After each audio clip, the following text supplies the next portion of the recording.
The Upward Look for August 15th. The reading is entitled, Promise of Divine Help. Then shalt thou call, and the Lord shall answer.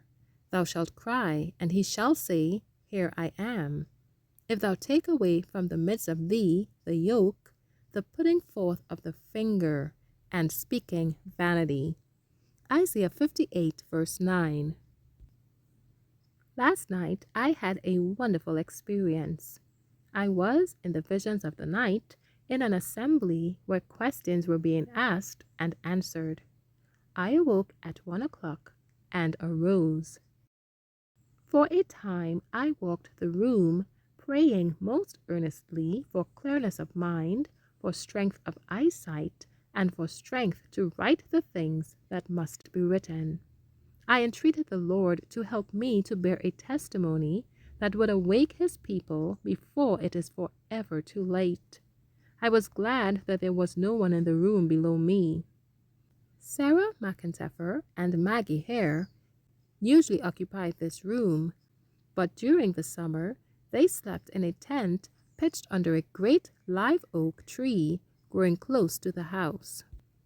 We are nearing the end of this earth's history, and the different lines of God's work are to be carried forward with much more self-sacrifice than they have yet been.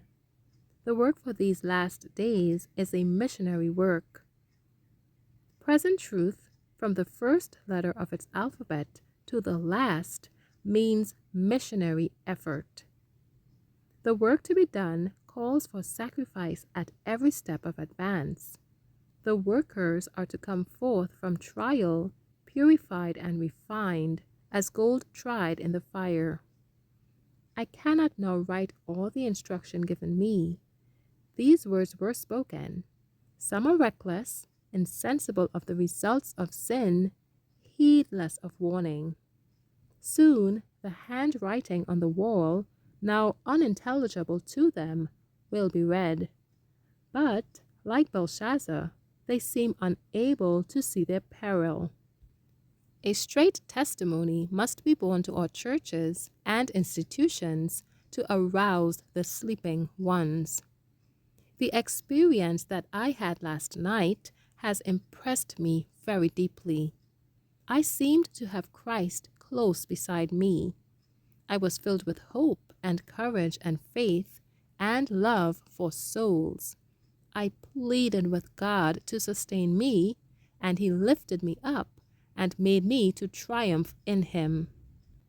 I know that the Lord will work for his people when they will sanctify their souls by obeying the truth.